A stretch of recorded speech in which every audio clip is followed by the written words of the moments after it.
answer would be about the school. Yeah. Okay. I think we lost that last year when she Right. Doing something with the school. lost the chance. Oh, that was the 1 to 5 presentation. Grade 1 to 5, yeah. Not quite.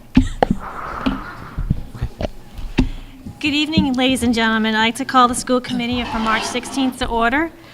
I'd like to read aloud, it's 7 o'clock, sorry. I'd like to read our mission statement. The Douglas Public Schools offers diverse learning experience to meet the academic, social, and physical and emotional needs of all students. We provide a safe and supportive and challenging learning environment in which students may achieve academic success and personal growth. Decisions are made in the best interest of students. I'd like to rise and do a pledge of allegiance, please. I pledge allegiance to the flag of the United States of America and to the republic for which it stands, one nation, under God, indivisible, with liberty and justice for all.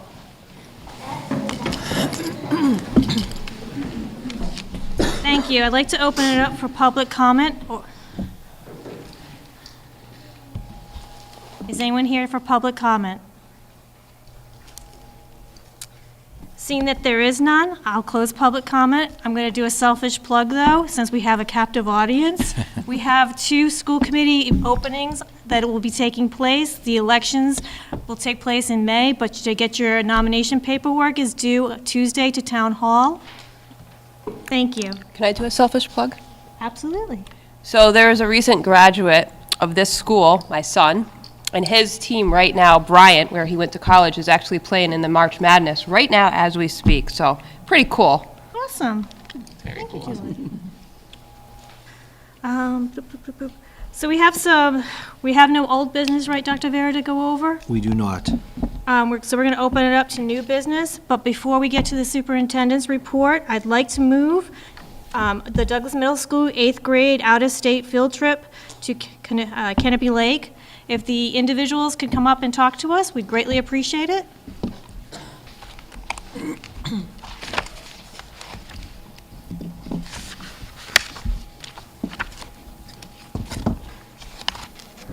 The 8th grade would like to take a field trip to Canopy Lake Park as a culminating middle school event. We are planning on going June 16, 2022. The park is located at 85 North Policy Street in Salem, New Hampshire.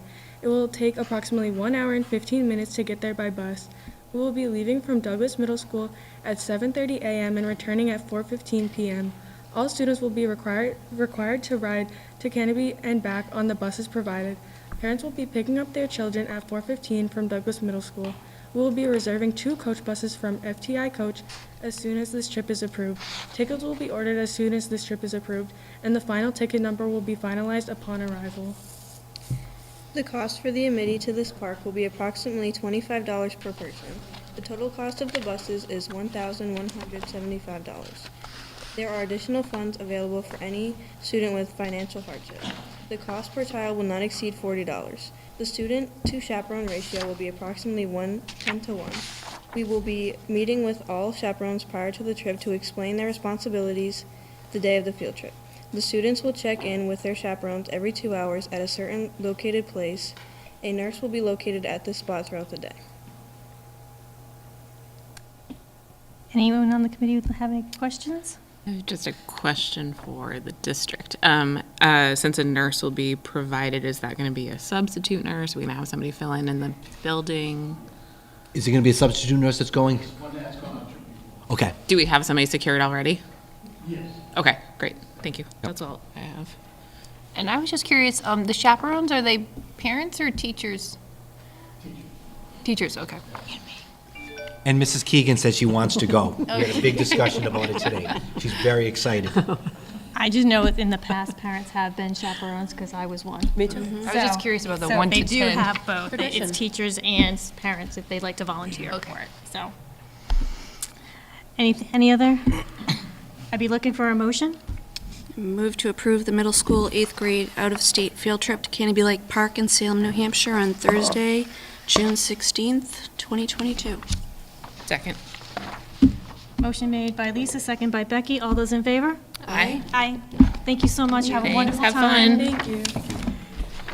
And now we're going to circle back to have the student representatives, Ava Santori and at 80 Acosta, please come forward.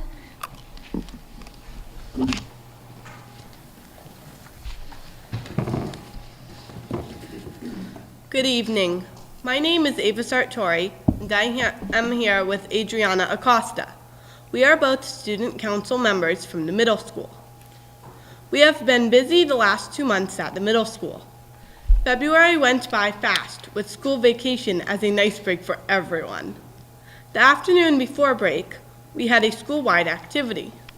Students chose medic ball in the gym, musical chairs and dance revolution in the cafeteria, board games and music in the cafeteria, or a scavenger hunt around the school. This was a great community building afternoon and a fun way to kick off school vacation. Winter sports at DMS have ended, and there are several sports this spring. Track is starting up, and there are many students who love to show school pride through this sport. We are also looking forward to seeing our students play for the JV and varsity baseball and softball teams this year. St. Patrick's Day is approaching, so the Student Council is selling green flowers at lunch. The Student Council is also starting an exciting school-wide event, March Madness. For this, we have teams of 3 in a tournament-style competition of free throw shooting. We have also decided to try to present a fundraiser for Ukraine by selling ribbons. On Friday, March 4th, the 8th graders walked into the high school for a tour and started the course selection process for 9th grade. Monday was Pi Day, and each grade did a fun activity in math surrounding this topic. The kids are working really hard in 8th grade this month. For starters, in science, the kids have started to understand how sexual and asexual reproduction works in all types of plants and animals, and they had a test on it today. In math, system of equations with substitution is being taught, and they had a quiz on the topic earlier today. In civics, students have picked out court cases and are learning more about them and presenting them in the class. In Spanish, the kids recently have been taught about their families and are having a test on it tomorrow. They have also started a musical competition where the students listen to different types of Spanish music and vote on their favorites. 7th grade is working hard this year. In math, the students are learning about percent proportions. In writing, the students are reading a Martin Luther King Jr. packet while discovering how to use alliteration and repetition in their paragraphs. In science, students are reading packets about different biomes. In history, students are being taught about civilizations and ancient schooling. In 6th grade news, the 6th grade is really persevering this year, tackling challenging new concepts in all subjects. In science, students have just finished learning about the functions of seafloor spreading and plate tectonics. Now they are learning about cells. In world history, students are learning about Christianity, Islam, and Judaism. The 6th grade is writing an expository writing piece on the discovery of the Titanic's wreck in writing class. Students have just started learning how to multiply fractions in math and will soon be learning how to divide fractions. Student of the Month. This month, the DMS staff picked out a variety of students who have really contributed to the community and helped make this year better. The students were treated to a nice breakfast with their family and a ceremony to celebrate. As we are well underway in quarter 3 of our school year, the progress reports were just released as of last Friday. This concludes our report. Thank you for the opportunity to share what's going on at Douglas Middle School. Thank you. Thank you. Thank you guys so much. Great job. Good job.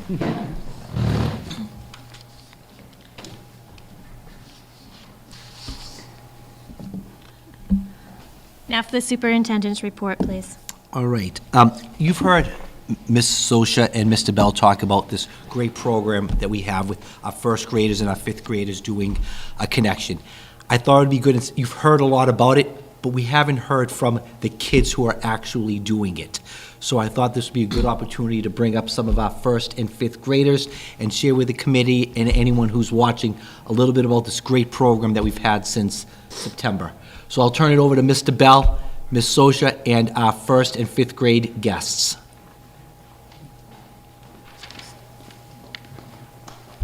And we're going to let them do the talking, so I'm just going to let them go. We meet the first graders every month to help the first graders have fun and learn. We help the first graders with writing, math, reading, and teamwork. Writing, math, reading, and teamwork are very important skills for first graders to learn. When we meet with the first graders, we do many activities to teach them school-related things.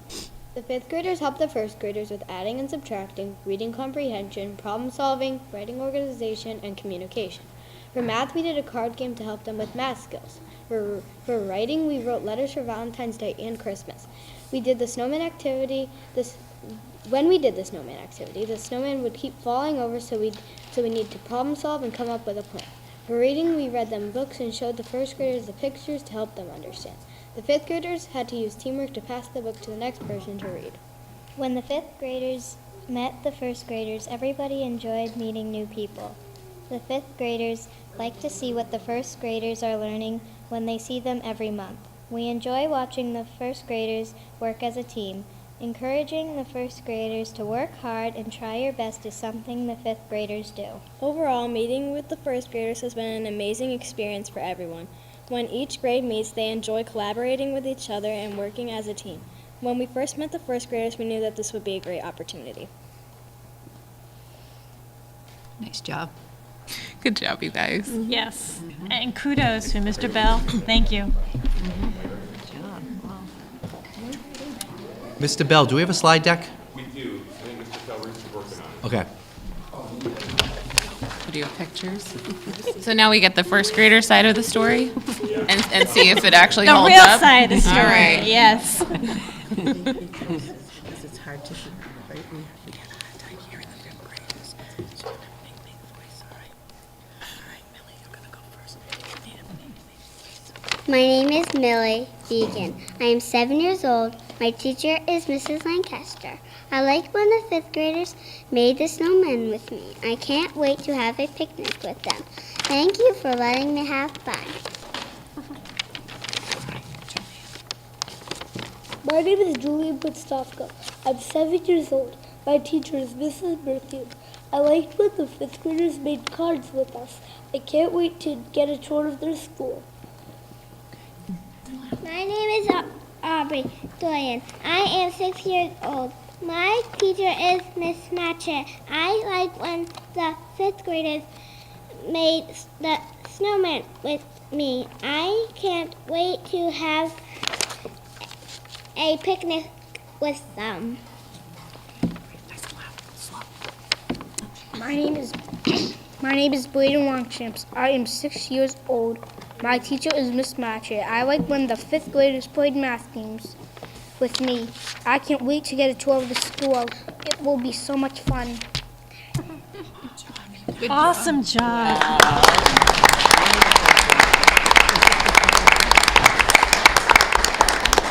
Does anybody have any questions for our first or fifth graders, or for Miss Sosha or I? What's your favorite part, Mr. Bell, Miss Sosha?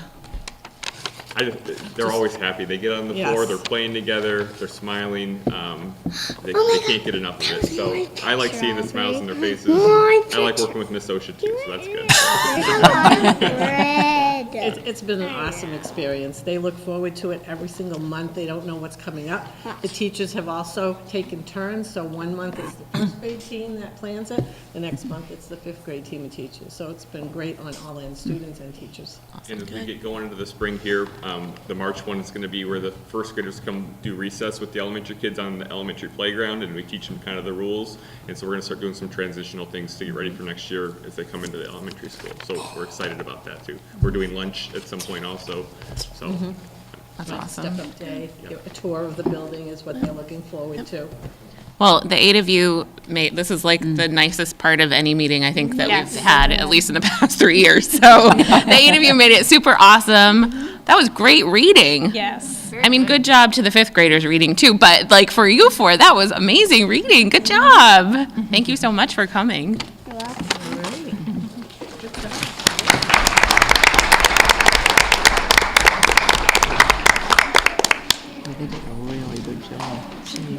So a big shout out to Ms. Sosha and Mr. Bell for having this program. It's great to see what the community is doing, and just having this little collaboration, I know is a good building stepping stone for the future, what we're going in the district. So this warmed my heart. So.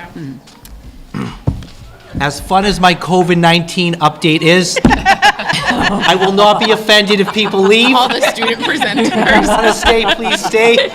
I understand. Wow, you really know how to empty a room, right? You cleared it. COVID-19, bye. Thank you all. Thank you, everyone.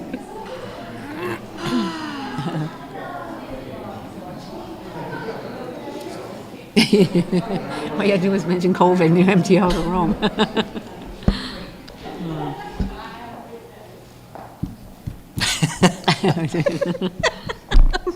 Story of our life, right? Story of our lives, correct. Well, I'm pleased to say that I think the COVID-19 reports should be dwindling. We're 2.5 weeks into being mask optional. Like I reported 2 weeks ago, we really haven't seen any issues. The kids have been fantastic. They've been supportive of each other. We still have the same 10-15% of our student population and staff population deciding to mask, which is fine. Everyone's been supporting everyone. We still have our testing mitigation program going on where every 2 weeks we have 500 students and about 120 staff members receiving test kits to take home on Sundays. We're still doing our pool testing with the help of our nurses and the CIC. And we're still asking parents, as we have, to, if kids are sick and you don't feel good, please stay home. So I hope that in another couple of weeks we can just cross that right off of the agenda. Again, want to remind people that it hasn't gone away. We still do have students who are testing positive and adults who are testing positive, but we're at the point now where I think people are learning to live with it, which is great. Any questions on, I know that the kids were a tough act to follow, so any questions on the COVID-19 piece of it? All right. Next, I'm going to ask Tara Sobolewski to come up and do a brief overview and update on our special education program. Basically reviewing what we've done this year and really giving you a look ahead into what we have planned for the 22-23 school year. All right, good evening, everyone. So I want to talk about our special education programming for our school year coming up. But before we do that, just reviewing what we currently have in place in each of our buildings for programming. So right now, if we're looking at our primary school, we have integrated preschool for our 3 to 5-year-olds. So that's a fully integrated program, either full or half day, where students with disabilities receive their services alongside their non-disabled peers. At this time, we don't have any substantially separate options for preschoolers. Across each building, we have co-teaching, where special education teachers providing instruction alongside general ed teachers within the general education classroom. And then we have different sub-separate programs outside of the general education setting in each of our buildings. So at the primary school, we have one flex program, which services students with social, emotional, and developmental disabilities, At the elementary school, we have 2 different flex programs, one serving students with social, emotional, and developmental disabilities, and one servicing students with more significant disabilities.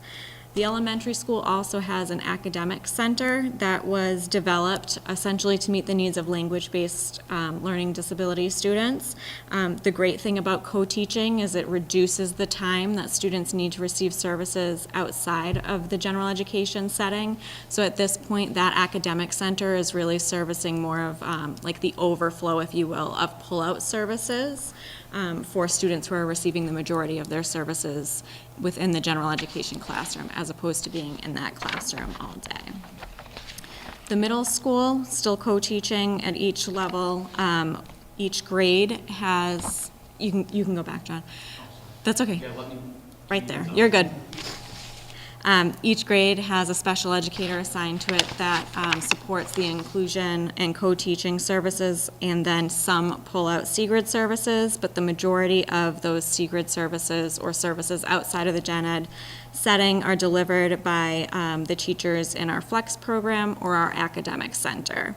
The flex program at the middle school is currently servicing about 15 students with social, emotional, behavioral needs, as well as significant modifications to the curriculum.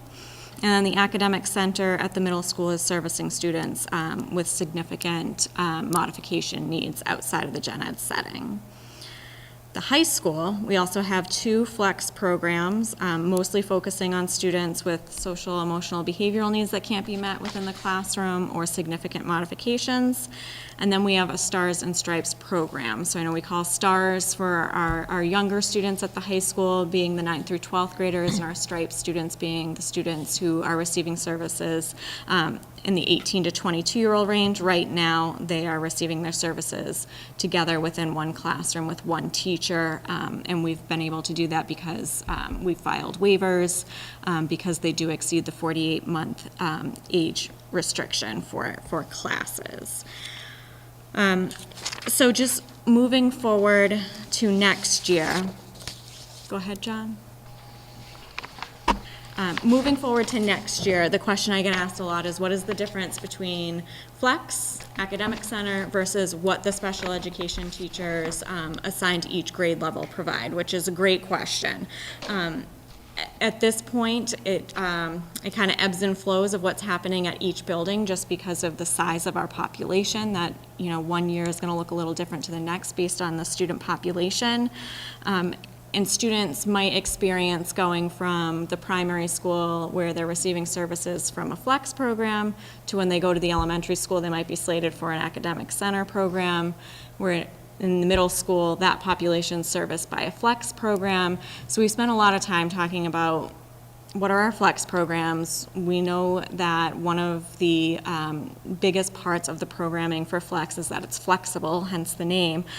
So we really landed on, if we had to describe flex to someone outside of the district or even inside of the district, that those programs are meeting the needs of all students who can't be appropriately serviced within the full inclusion model just due to the nature and severity of their disability. Not necessarily that each flex classroom, if you will, is going to look just like the next flex classroom. So in some instances, we're servicing students with social emotional needs that can't be met within the classroom, and that might mean receiving some services within a flex classroom, going in there to receive their services. And for others, that might mean they're getting all of their services in inclusion, but if for whatever reason they need to access a therapeutic setting, that they have the ability to go into that setting and then integrate back into their classroom. It also is giving students the opportunity to access C-grid services for students who need significant modifications to their content area instruction. So I'm a big supporter of co-teaching, but co-teaching is not for everyone. There are going to be students who need things so significantly modified that it's best done outside of the general education setting, and that can also happen within a flex classroom. The other piece of that is just the developmental and adaptive daily living skills that some of our students need.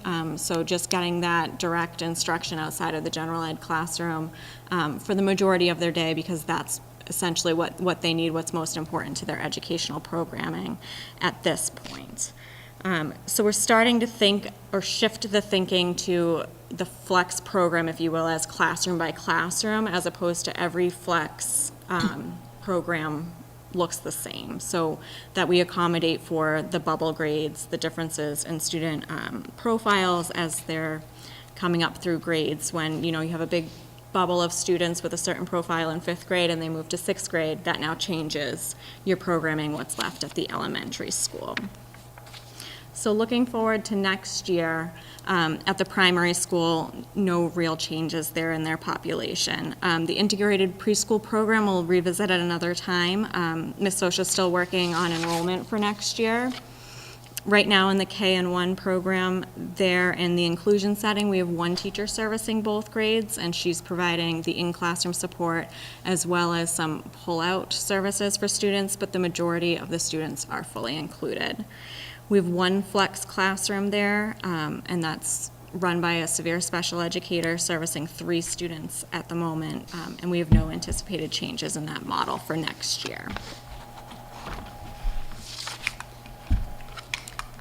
At the elementary school, we're looking at some changes next year. Like I said, we have co-teaching. We have 2 flex classrooms. The population of students is going to be a little bit different at the elementary school next year, just because of students moving buildings next year. So one classroom is going to be focused primarily on that social, emotional, therapeutic setting for students, both who need their instruction within that setting and for those who need to access it on an ongoing basis. And then the other one will be focusing more on that adaptive daily living, functional academics, as well as for students who need any substantial modifications to the curriculum. The academic center right now, like I was saying, has more of like the overflow of C-grid services, if you will, that the inclusion teachers are not able to fit into their schedules. An area that we want to see improve programmatically, at least at the elementary school level, is just a designated special educator who's providing reading services for students. So right now, when we have a second, third, fourth, and fifth grade inclusion special educator delivering reading services are tricky to deliver if kids are on different levels. It's hard to do a systematic approach using a research-based curriculum if you're trying to attack too many different angles at the same time. So the thought process behind having one special educator will be, one, the continuum of services from second through fifth grade, but two, that they could group students so that it's not constantly a student needing to have their instruction one-on-one, that they could be with peers, might not be in their same class, might not be in their same grade, but working on the same skills with another student versus independently. That then frees up the special educators who are on team to do more of their inclusion services that paraeducators are also helping out with right now.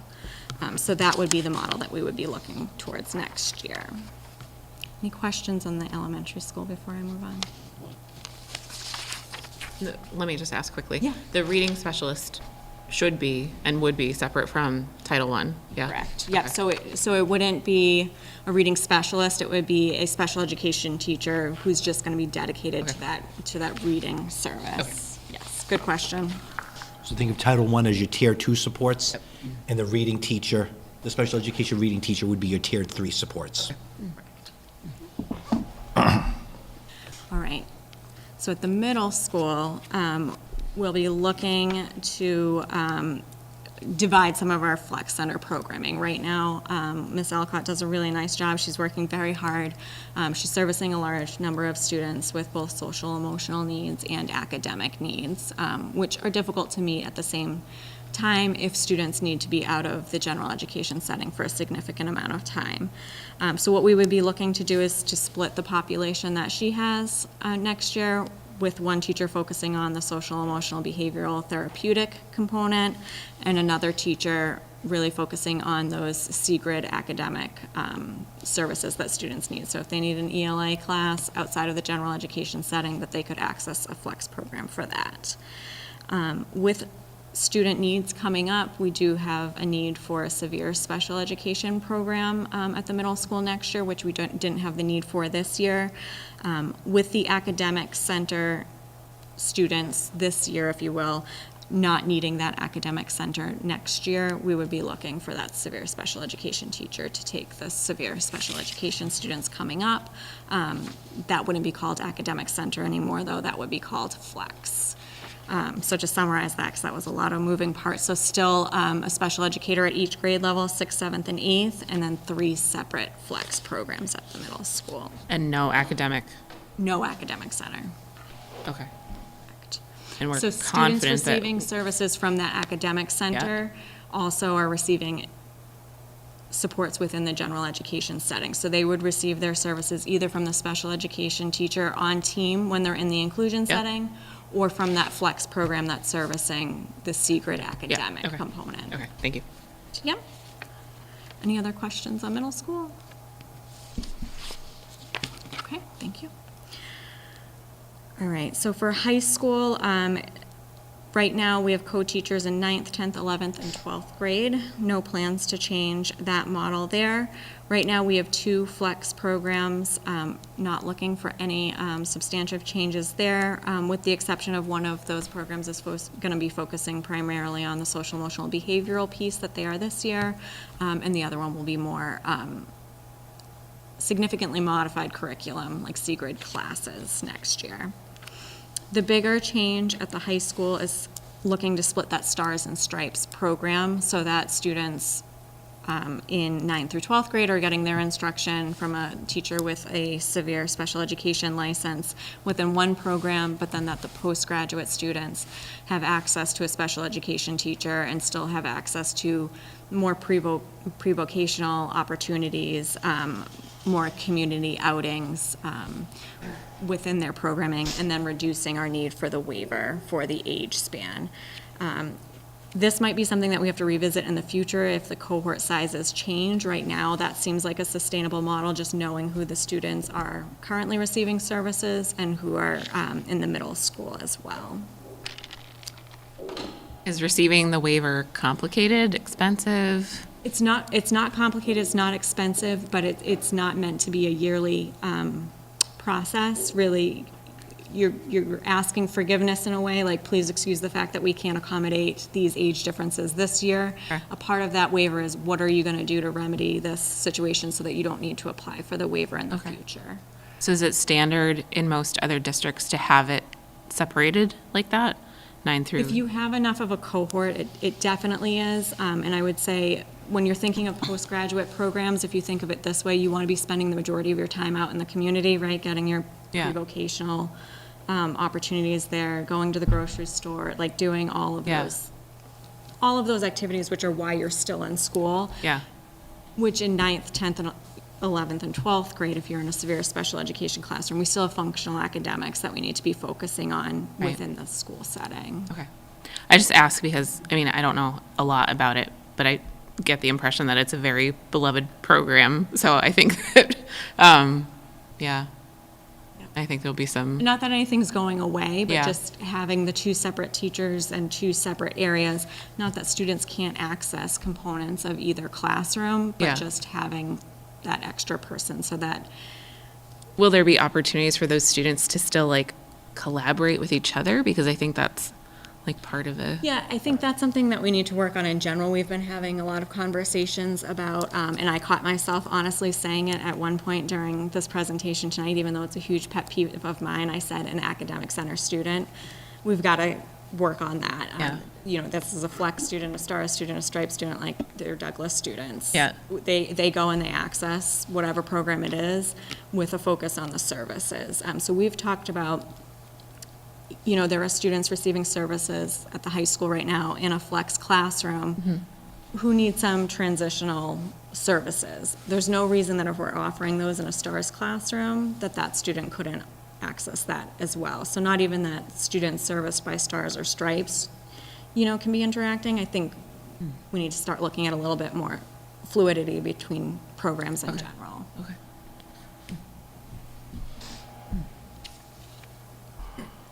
Any other questions on the high school? Or the split? Okay.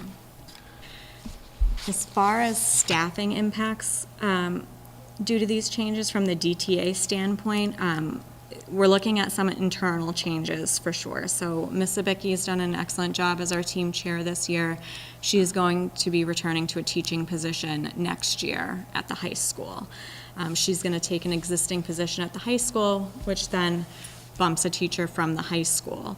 That teacher will move into that third flex program at the middle school, and that will leave us asking to add one additional FTE for a severe special ed teacher at the high school so that we could split the Stars and Stripes program. And the team chair position open?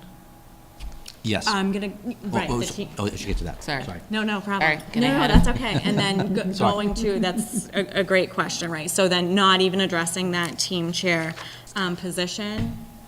Next time I want you to bring like the whiteboard with X's and O's and you can. And this is how I did do it originally the first time. There were spreadsheets involved and there was a lot of whiteboard writing and arrows everywhere.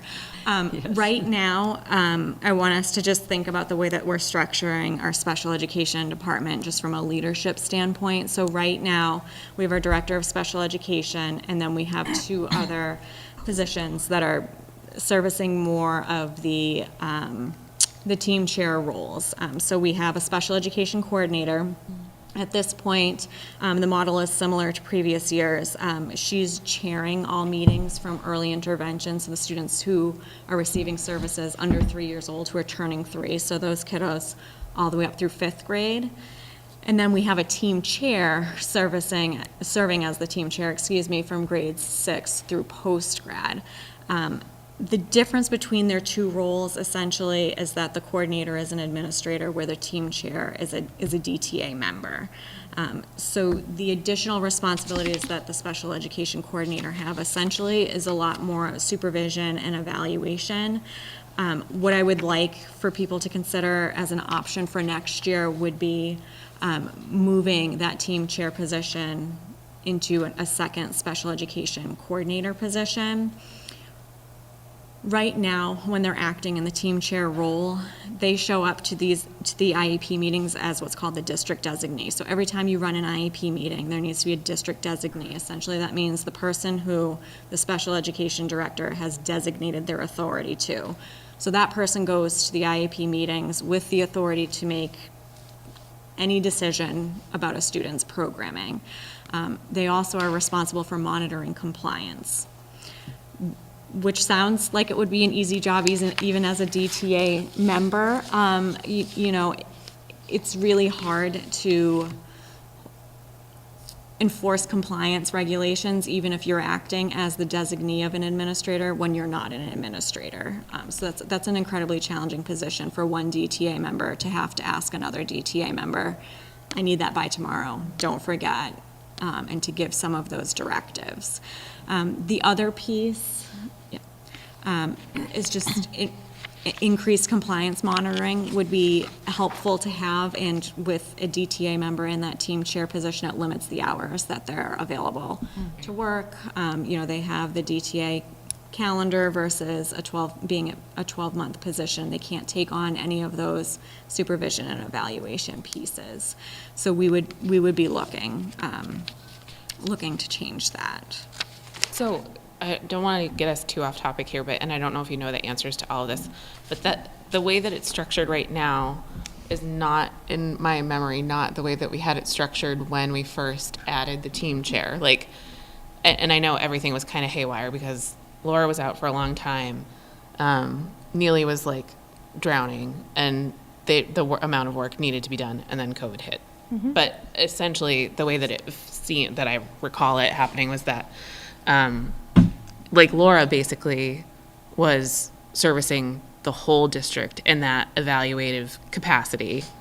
And then Sky, who had the team chair position, I feel like she was more focused on the younger grades, but it wasn't split this same way that it was sort of this is, early intervention to 5th and then 6th through post-grad.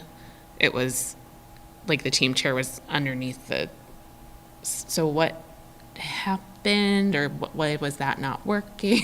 Or I know that we had to fill positions, but why did that structure change? Sure. Yeah. So when I had the opportunity to work with Laura this summer, we did talk about some of that. So it sounded like from what she shared with me at that time that the team chair was chairing meetings kindergarten through 5th grade, and that she was chairing the 6 to 12, and then was overseeing some of that supervision and evaluation piece, was doing a good portion of that, like you said, across the district, not just the 6 through 12 area. Yeah. The big difference between what the team chair and the coordinator are doing this year versus previous years is in previous years, the special education teachers were chairing their own meetings, their own annual meetings. Okay. And the team chair and the coordinator were only chairing reevaluation and initials when eligibility was being determined.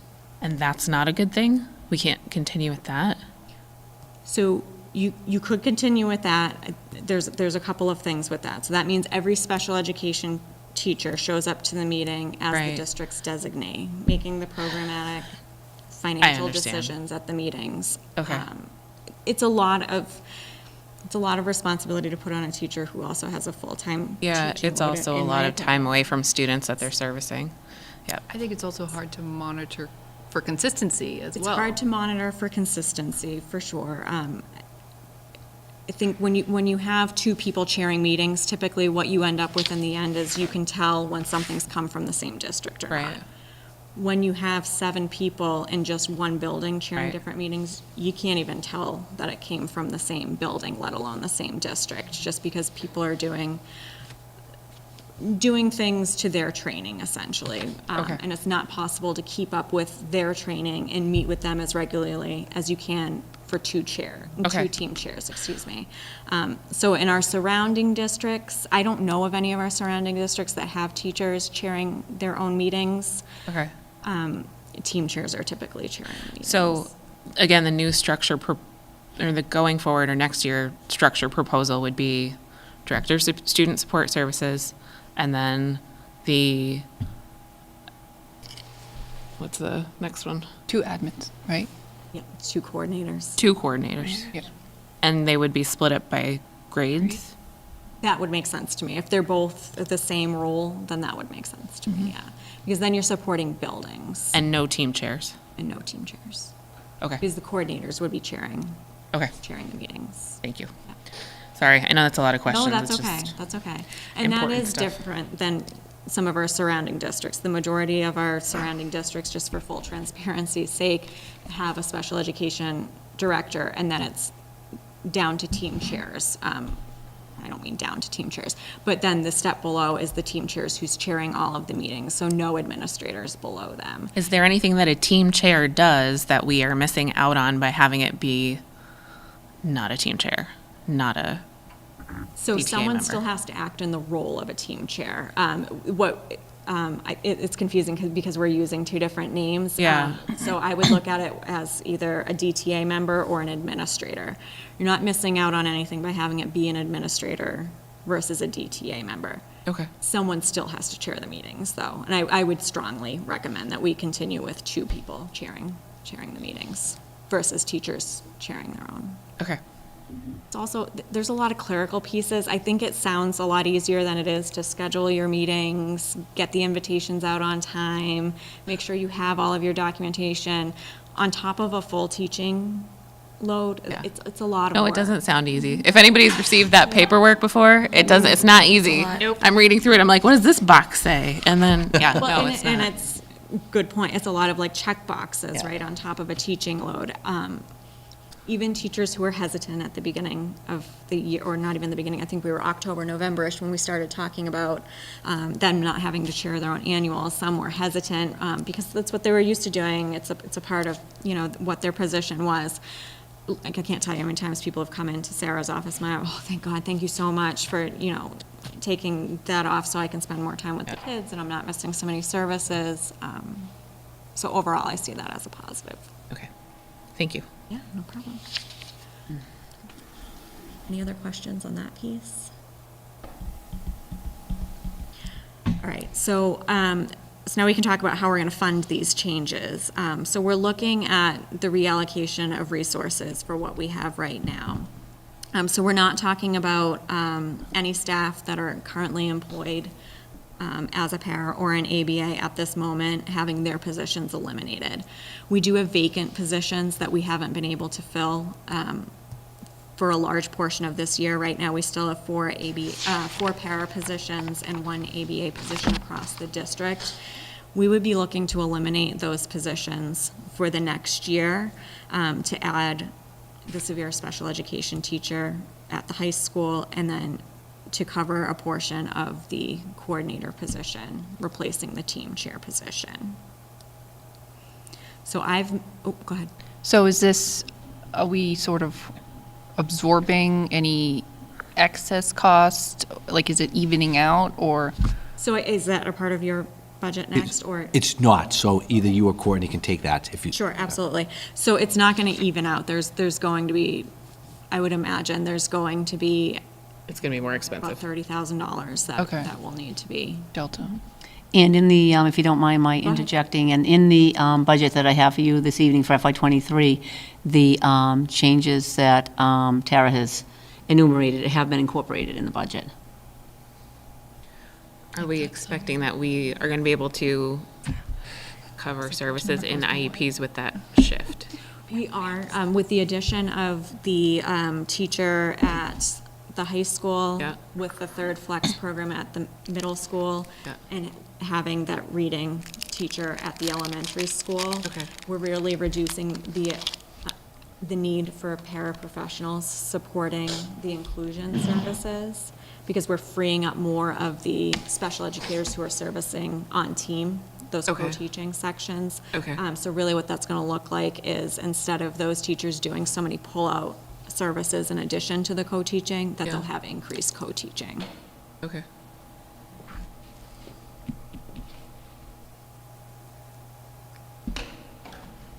Questions on any of that? No.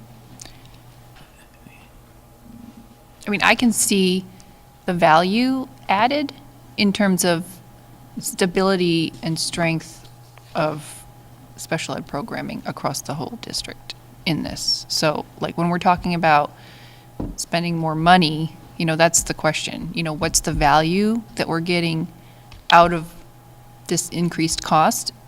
And to me, I just see where this can help strengthen and stabilize, you know, on all levels, you know, so.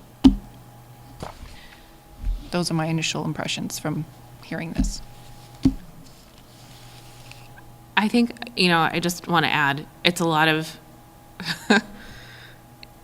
it's a lot of change, right? And like, I'm a person who's like, I'm not good with change. But I would just say that I don't think that it has to be a bad thing, and some of it has to, and some of it's required, some of it's necessary. There is change because there's change in the population, et cetera. I would say that I hope that, however, this actually pans out in reality with hires and with restructuring, that like families continue to be communicated to by everybody within the district, so that, like, again, let me go back to Stars and Stripes. If that's something that, you know, we've been doing for a long time and it's supposed to be this other way, well, you know, communicating in what way this other format fulfills needs, and also saying, okay, but if there's something that you feel that you're, like, I would think that sense of community from that larger span of ages, if there's something that those students are going to miss out on because they're not on this in the same classroom together, then like what are different ways that we can fulfill that need, that program, so you know what I'm saying, so that whatever the change is, if there's like a feeling of loss or concern over whether the new thing will be as good or better, just being open to communication and, you know, and working with families so they understand that, because Absolutely. these are all their babies, even the 22-year-old Yeah. ones. Sure. And I think going back to your point of just feeling like change is hard, even when you can see the value added. Yeah. Change can be hard. I think letting parents know what's being added versus, you know, something's really not being taken away by giving Stars and Stripes an additional teacher, which gives increased access to the community. That's not taking away anything. You know, it's giving an additional resource. Yeah. But to your point, like talking about how some of those other pieces are impacted and how that can be remedied, I agree. And I think it's just sort of it can be partly an emotional knee-jerk reaction too. Like, I remember, you're going out on maternity leave? Like, no, don't go have a baby. Stay with my daughter. No, so yeah, I think communication is key. But I would imagine too that where you talk about taking things off those special education teachers' plates and putting it to the admin, that also, you know, we're freeing up, so we should be also allowing for more time, more touch points with families on the part of those special education teachers too now, right? That I would expect is something that's going to be added. Yeah, no, absolutely. I think I think back to when co-teaching first came up to me, I was like, what? And then the more you hear about it and the more you understand how it works, then it seems pretty great, you know? So I just think you can take a little time, and communication never hurts. No. So, my 2 cents, I need the slides. I made a note to get you the slides I don't tomorrow. know how many people want copies of the slides for copies, next. So I just think I'll get you the slides in the morning. it's a lot for us to digest, and not having them here, like I'm taking notes and everything else. Communication is the key. If we've learned nothing else through COVID, if we don't communicate effectively, we get a really bad reaction. So that would be if we're going to go forth with the budget that we're presenting and everything else, we need to communicate that to the parents too as well. Because we owe that to them, because it's going to be a change, and I don't want to have a knee-jerk reaction. We did this in a vacuum. We did not let them know. So that's my biggest concern. So who all wants copies from Lauren to print off for next month's meeting? I'll take So can we I'll get have them to you 5 after. copies? We can definitely get them to you tomorrow. Thank Yep. you. Mhm. Thank you so much, Tara. I know this was Thank you, amazing. Sarah. Thank you very much, yeah. All right. Next is an update to the superintendent's preliminary proposed budget.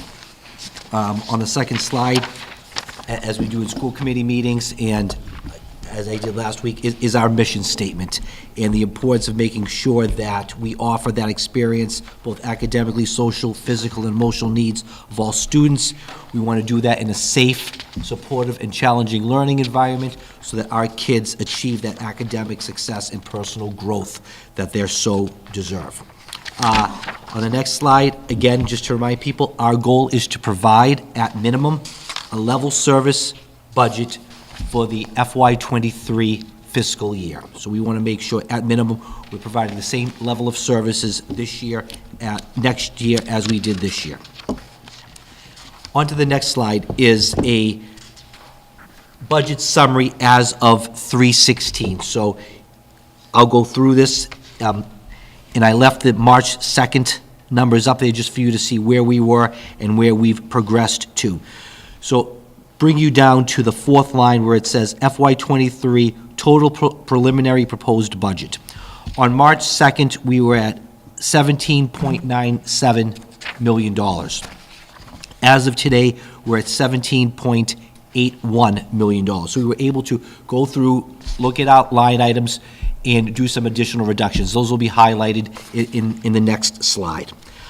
We also took a look at our grants and revolving funds. In March 2nd, we were using $2.9 million in grants and revolving funds. Now we're up to $3.3 million. We've increased some use of circuit breaker. We've increased the use of our ESSA 3 funds, and we've been able to use some revolving funds from our athletics. So our preliminary budget as of now, we were at $15,030,433 on March 2nd. Now we're at $14,504,601. The delta between what our allocation is and where we're at now on March 2nd was $819,000. We're at $293,000 now.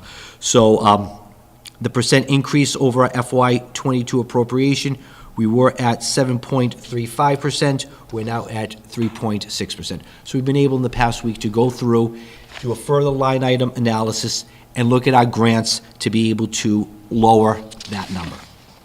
On the next slide, we'll go over some of the changes since 3.2. This isn't a complete list, but it just highlights some of the things that we've done in order to try to get to that 1.5 appropriation from the town. We've reduced the textbook line items approximately $49,000.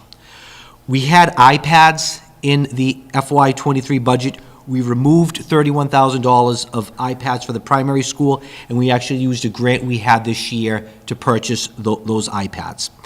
In the budget for next year, we had a middle school guidance counselor / adjustment counselor for $50,000, and we had a district-wide custodial grounds person for $37,000. Those were taken out of the budget. We removed building supplies in the amount of $18,703, and we're going to fund that using our ESSA 3 grant. We've reduced our elementary school instructional supplies by $20,000, our middle school athletic transportation budget by $4,400.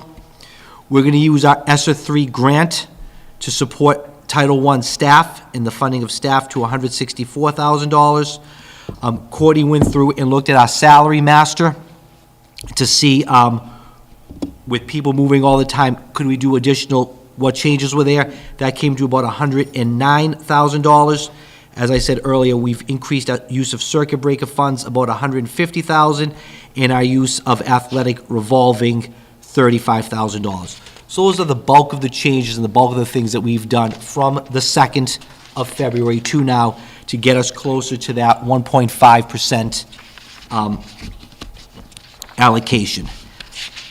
The next slide is, again, just as I said last week, we are optimistic that we can close the budget gap with a combination of looking at further line item analysis, possible use of revolving funds, possible increase in the town's allocation beyond the 1.5%, and potential increase in grant funding that we could use.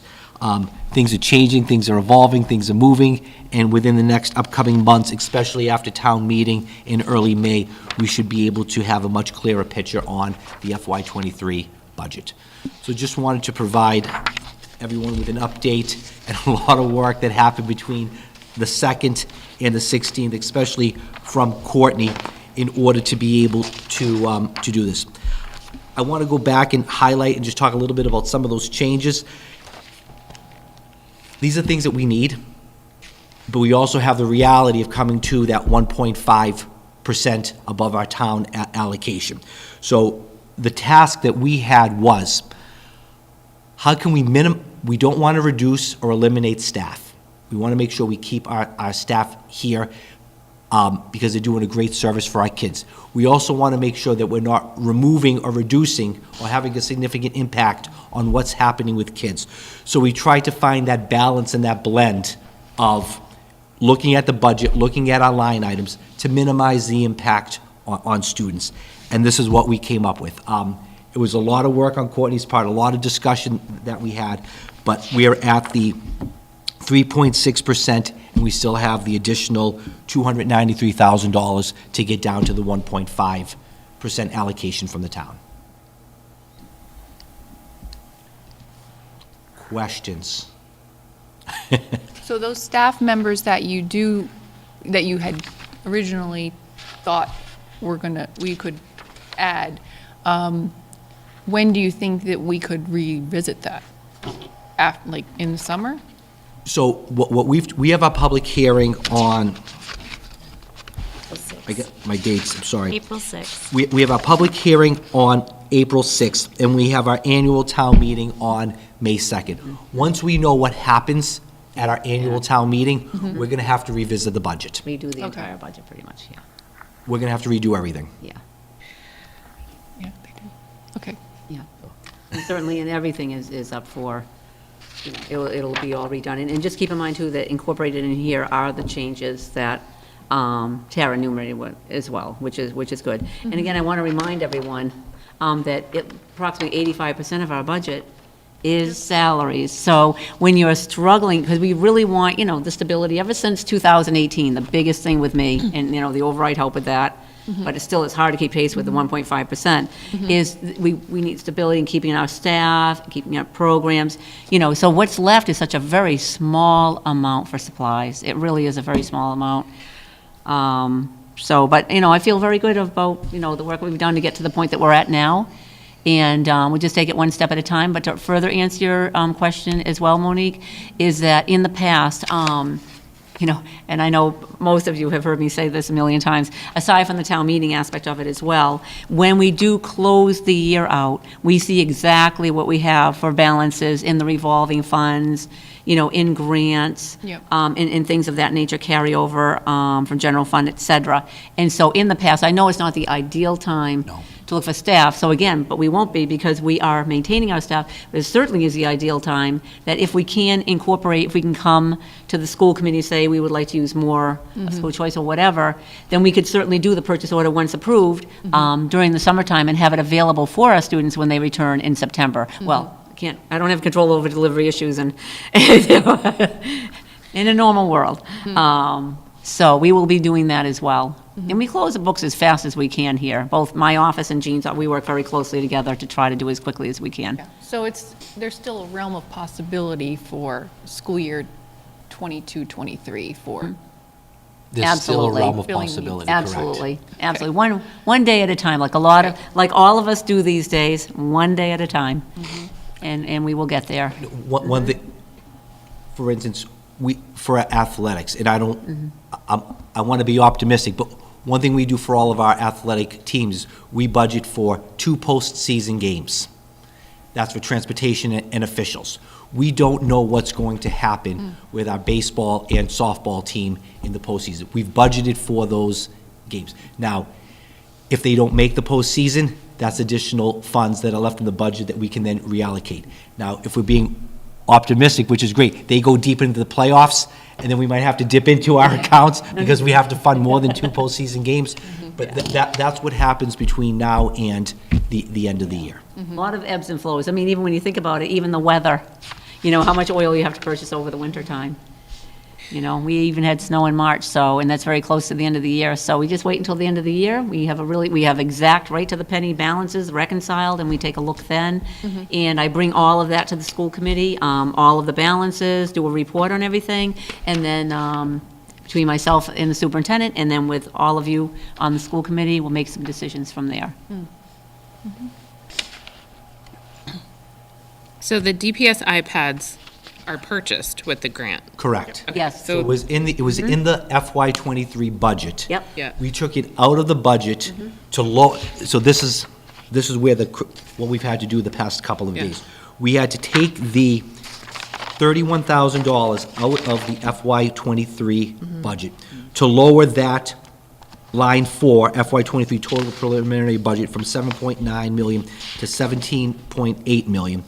And then what we use, because we know the kids needed them at the primary school, we use the grant money from this year that has to be spent by June 30th in order to purchase the iPads. Okay. The Title I staff, that's for their salary for the 2023 fiscal year. That is for the FY23 for next school year. At this point, correct. At this point. At this point, that's correct. Okay. And then also the building supplies, those are like the iPads. We're using the ESSER 3 grant. Yep, that's filters for the HVAC system. Okay. Yep. They are actually purchased. Yep. It's just No, we're just going to pay for them out of the ESSER 3 grant next year. Right. Yep. Okay. Yeah. I don't like to couch quarterback for budget because I know that it is way more complicated than 8 pages of paper. Are we concerned about Title I staff having, I never like to see stuff not be able to be purchased for our students. All of us feel that way.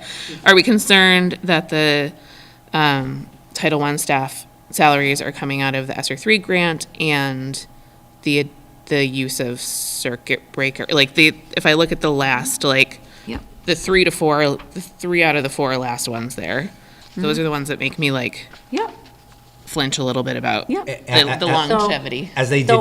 Go ahead. Yeah, so as we have done in the past, we have done staff, it's not really ideal, to be honest with you, because by law, any federal grant, you have to also pay 9% of retirement. So I never like to do that. But again, you can see how difficult this has been to do. And you have to look at what each grant allows you to utilize the funds for. And that was really, basically, that was a fit of exactly one of the areas that they're speaking to. But again, can't reemphasize it enough that this could all completely change after the town meeting. Yeah. Okay, so that's just at this point. Okay. But I definitely want to answer your questions and have you at least feel comfortable for this evening at least. But as far as I did provide to you a sheet to answer your other question, the school choice and the circuit breaker, I did update it. So yes, I did incorporate another at page 2 is the circuit breaker one. The trend analysis, the 2 pages. 2 pages. Oh, there it is. Yeah. So the second one is on circuit breaker, and yes, I did increase the use of circuit breaker another $150,000. And if you look at the very bottom, fund balance after contingency, we're still looking to be about the same as where we project to be this year, and even a little bit more, as you can see, than the last 3 years prior to that. Yeah. And again, these aren't easy decisions. You agonize over. Yeah. And look at it and review and do trend documents and analyze things and if I can't go home and sleep at night, I'm not going to recommend it to you that we do it. Now, I did not, and usually it would be the school choice that I would do that with, but no, I did not feel comfortable increasing the school choice anymore. But again, as the year goes on, and we get past the town meeting and see where we are with town meeting, I'll be doing, we're not at the end of the year, but we're still closer almost 2 months closer to the end, I'll be doing another analysis of school choice and the general fund to again maybe make some recommendations about use of those two accounts here. Also, the preschool revolving and probably athletic, I won't be making any changes, but I'll be looking at all of them. And basically, we'll be doing the entire budget over again, to be honest with you. I mean, that's just the reality. All right. So, are there any other questions? And as far as, was there another line that you asked about too, Becky? No, I don't think so. You sure? Okay. If I did, I'll let it go. See if there's anything, Yep, and then the two new positions we took out. Oh, I Those did have a two. question about that. So, do we have a middle school guidance adjustment counselor? No, it was a proposed addition for next year. There's two positions. Oh, we have. Sorry. We have one. We have Oh, yes. we have an adjustment Yes. counselor now. We have one. We have one. Yes. I was We looking were to gonna add. one. Yes. One thing that we've seen, one thing that we've seen at the middle school is the thought process in adding the guidance counselor / adjustment counselor was this.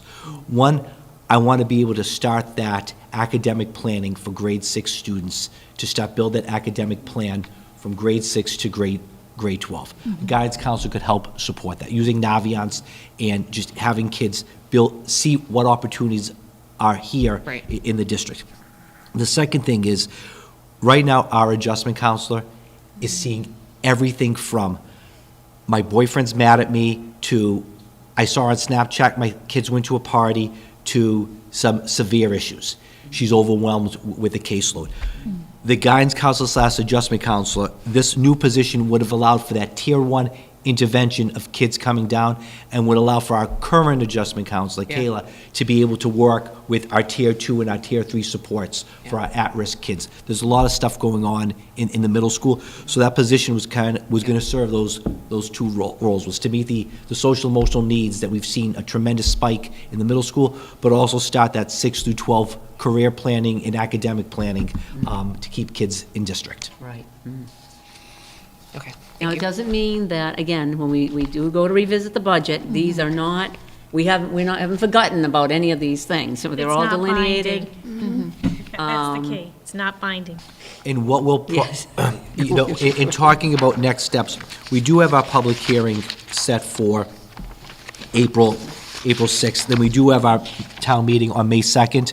We've talked about it in Budget Subcommittee, Ms. Keegan and I talked about, we're probably going to have to do another public hearing, middle of May, when we redo the budget. Yeah. Because depending right on thing what to do. happens at town meeting, we want to revisit some of these cuts, and we want to do it in an open, transparent process. Or maybe better. Or maybe the additions. You know, yeah. Thank you. That would be even better. I should have But thought again, just optimistically. to be, fully, because it would be a number, it'd be one thing if we just had a few changes. But where it may be a lot of changes, I think it's just right to, have start all, with the school committee and then, budget subcommittee, school committee, and then do another public hearing, for anybody that's interested, and seeing where we actually land before we start in FY '23. Right. Thank you so much. You're welcome. Very welcome. All right. And finally, the last piece. I presented a few, I think about 6 to 8 weeks ago, on my goals and my evaluation. And at this point, I'm bringing to my end of the year, although we're only in March, because I know the school committee is going to present me with my evaluation at our next meeting. So just want to present some of my goals, some of my evidence publicly to the committee and to the community. We're going to do this like I did the last time in 2 parts. The first is I had 4 SMART goals. In front of you, you have all the evidence. I'm not going to go through the 100 bullet points of evidence there. You have that in front of you, but I just want to highlight a couple of things. So the first SMART goal was the implementation of the blueprint. We've talked about that dozens of times in the past year. The blueprint has 5 areas, the first one being academic excellence, the second one being community partnerships, third, the well-being of all, fourth, local and global citizenship, and fifth, growth mindset. Under academic excellence, just highlighting a couple of things that we've done. You know, looking forward, the high school for the FY 22-23 school year is going to be adding that AP Physics 2 class, is going to be adding AP Seminar, adding in honors topics in math and graphic design. High school's also been working in department meetings to look at curriculum, update their curriculum, and align their curriculum to make sure that needs are being met. PTO at the primary school and at the elementary school sponsored a readathon in March. Again, just getting kids to read more is a great thing. You saw the presentation a couple weeks ago, and we did some more work on the STARS assessment, looking at that data and using that data to drive instruction. Under community partnerships, I presented last week on our Massachusetts Family and School Partnership Initiative. The elementary school and our primary school did a family math night in March.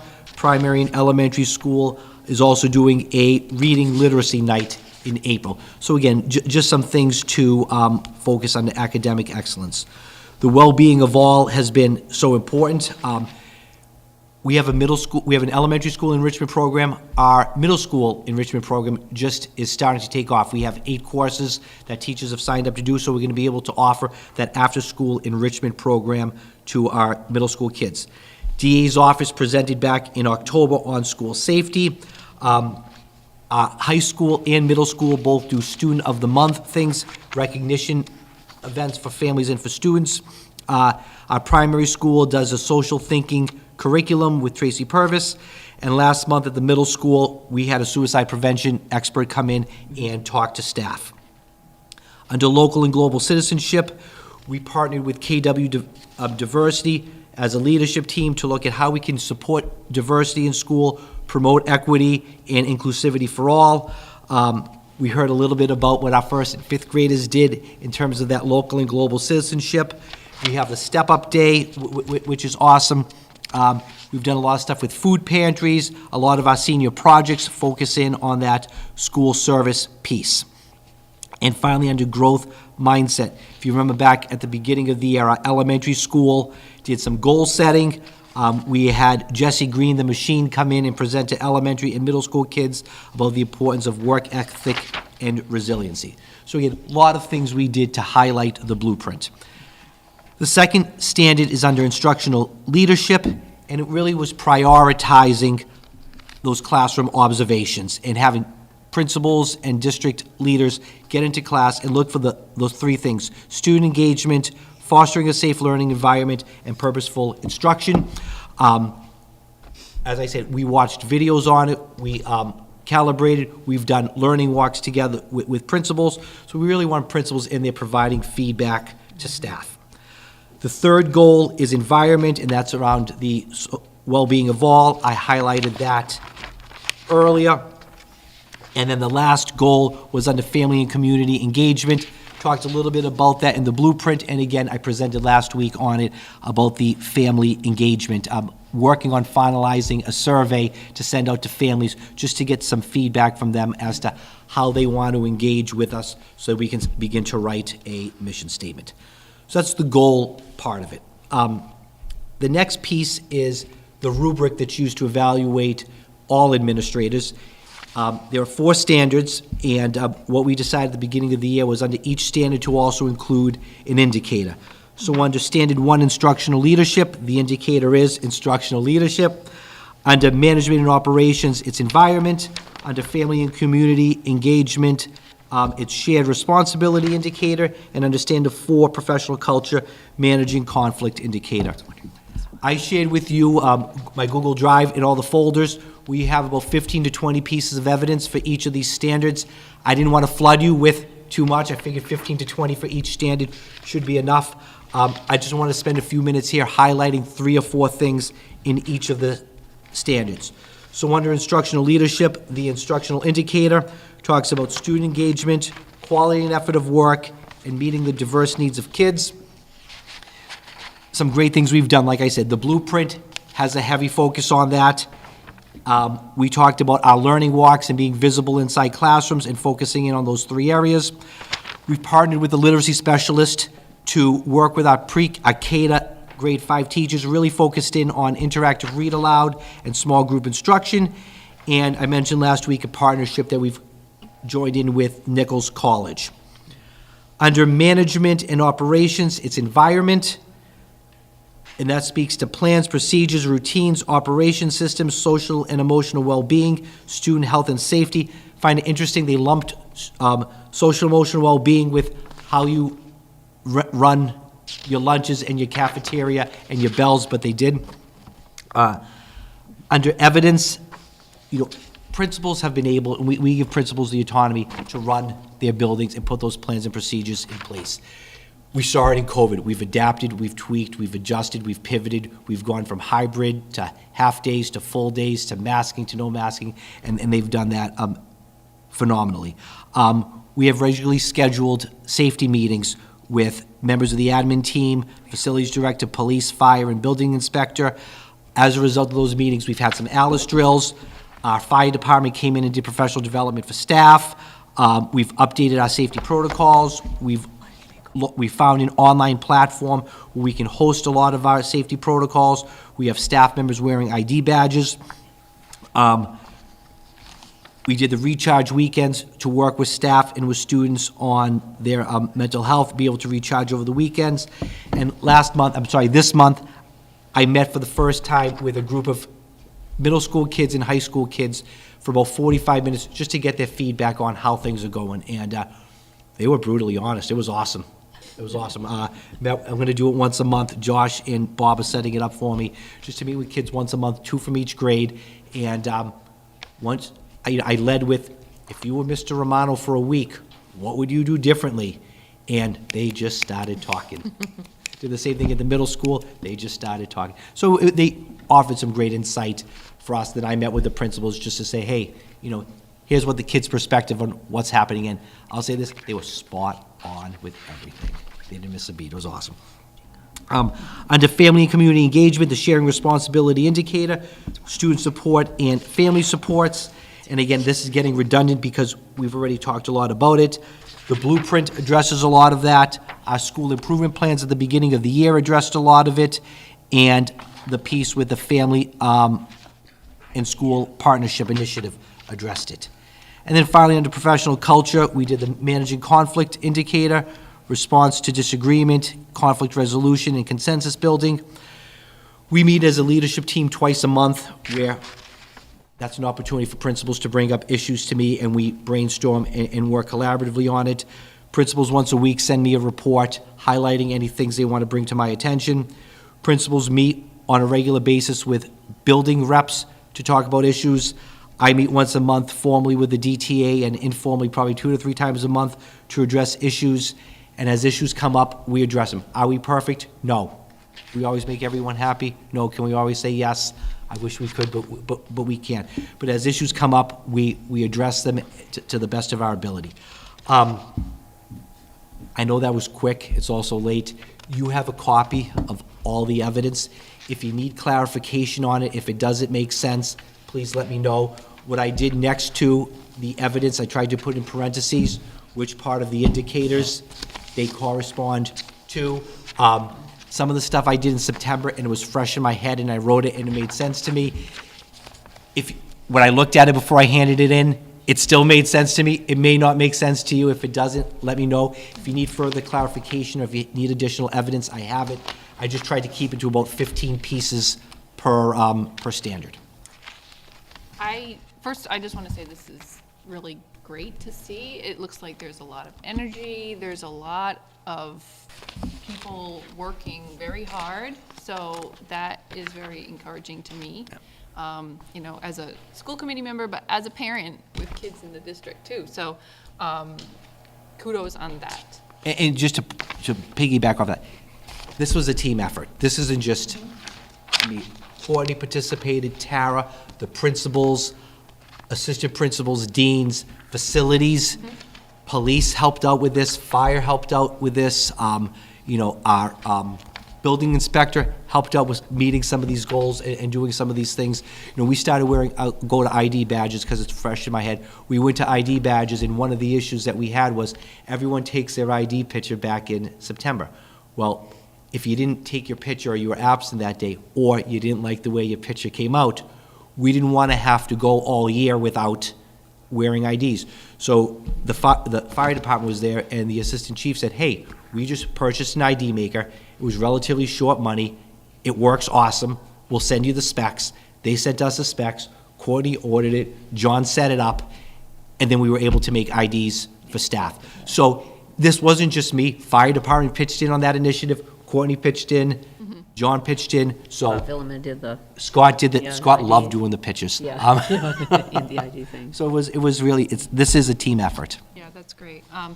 My only question, so I love the blueprint, and I've loved it since, like, it was first introduced Yeah.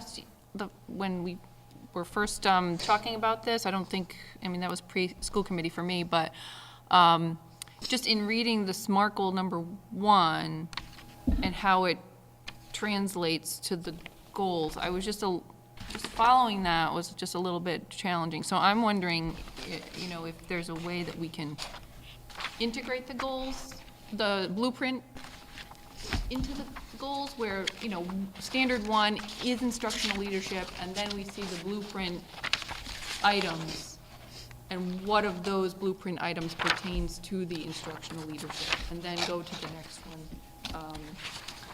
I think it was just in terms of, sometimes standard 2 reads instructional leadership instead of management and operations.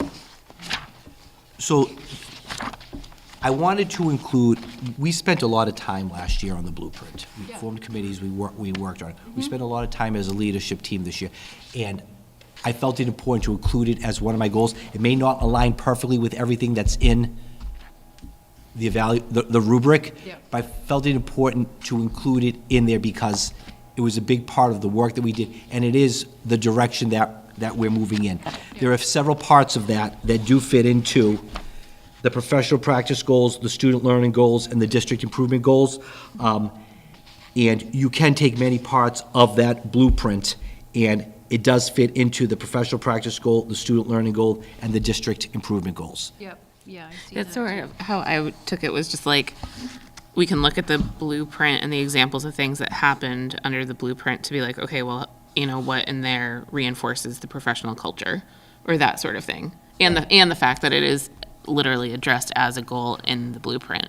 But I don't think it has to be like, I don't know, like, I don't think we all have to take it exactly the same way. Like, if there's something in here that you feel like, oh, he's fostering professional culture, which is one of these, in this part of the blueprint, and by promoting that, and like, here's some of the examples, then I think that adds to this thing. Do you know what I mean? I can see it, and like, I don't want to take away from the blueprint. I think it's fabulous. I think I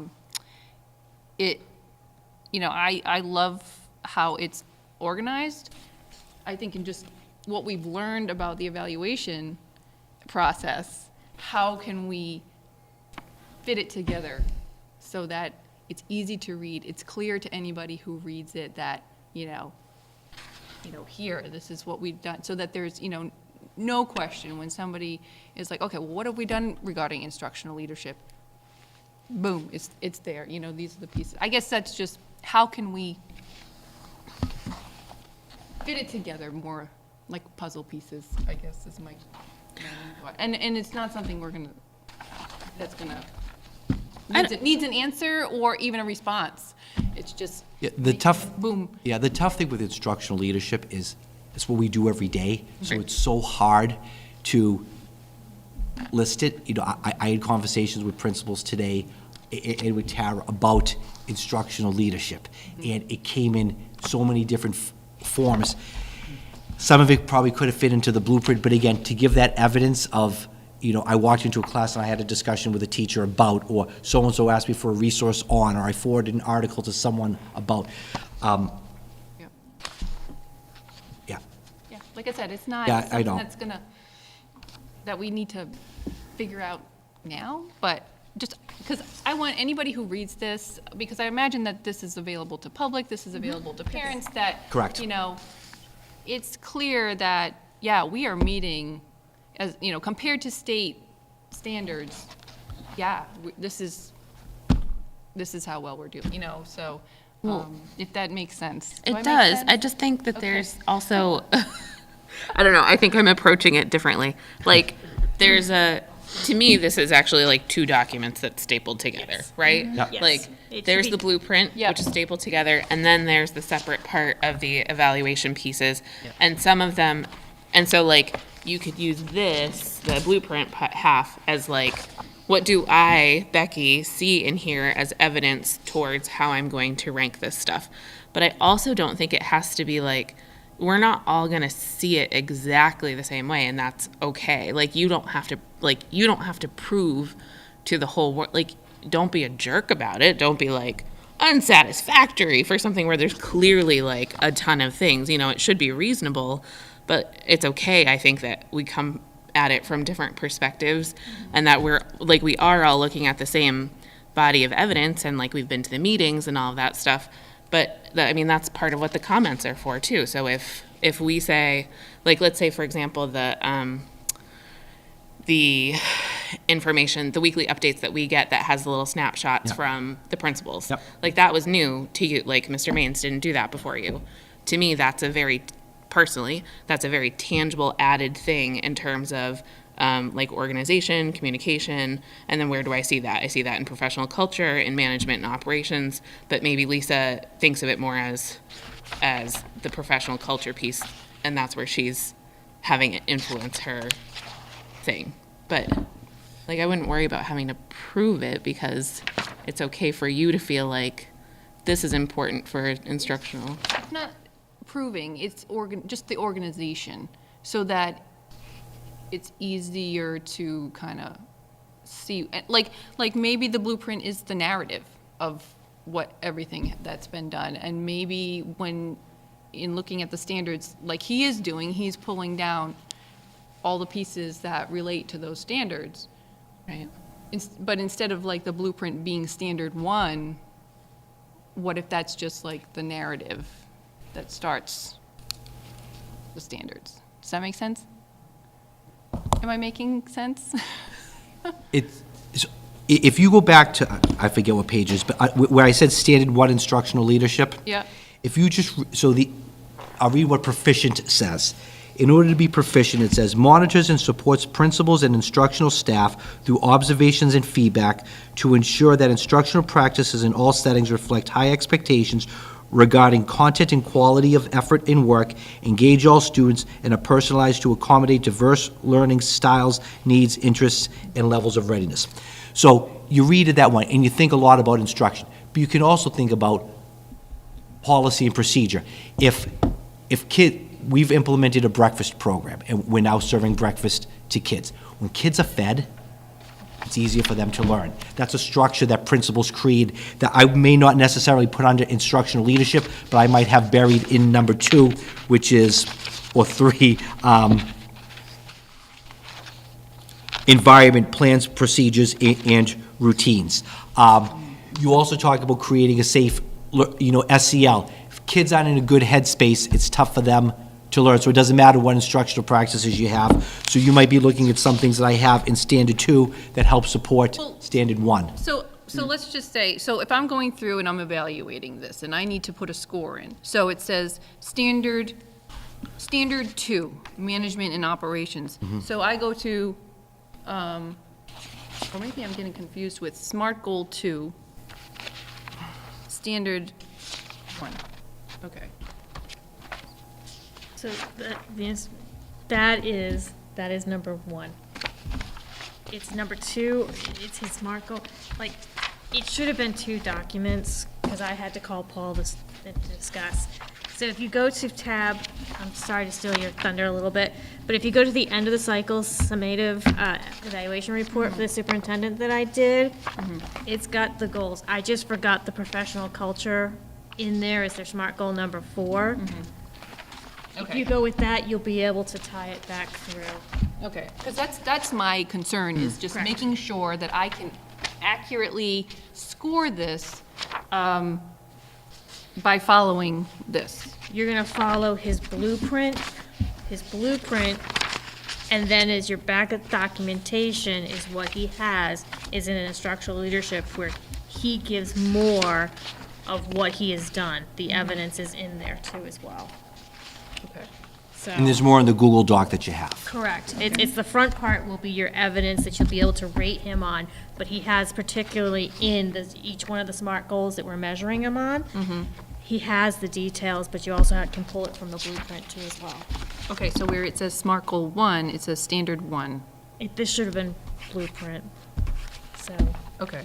That's not SMART Goal 1. So this is not Standard 1, it's Blueprint. Is that what Yeah, we're saying? I would say it would be a blueprint for it, because it's all encompassing all the stuff that we Right. want him to look at. That's I totally get that. So. I just want to make sure that I'm looking in all the places I need to look to be able to rate this, so Right. that I'm not missing something. That And was so on page number 3, I forgot to add professional culture to it, so I will update that and then send that out to all the school committee members via email for you guys to be able to rate. I asked that you could possibly by next Friday get all of this back so I can put this together, because I have to present this at the next school committee meeting. If we have any because I'm basically going to take one, if it's not proficient, like 1 through 5, based on what the check marks are, and take an average of everybody's information and put it together. If I need clarification, I will contact you independently to have that clarification with you, and then I will present the report at the next school committee meeting. If you have any questions about where we came up with the standards, I went and I pulled all my trusty notes. We made the determination on October 6th on what standards we were going to use. So that's all there in your packet if you need that. If you have any questions on that, you please don't hesitate to reach out and talk to me.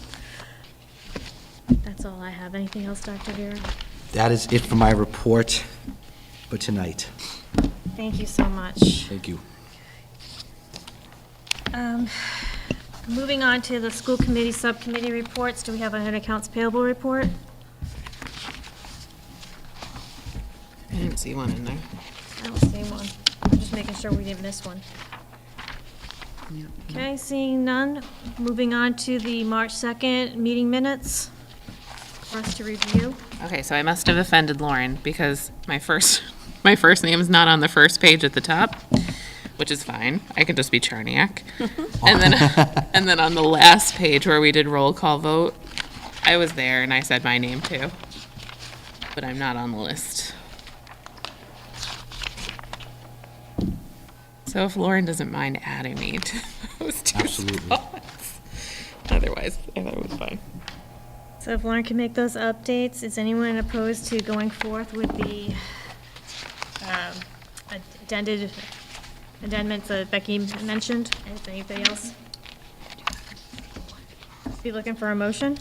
Make a motion to approve the school committee meeting minutes as amended for March 2nd, 2022.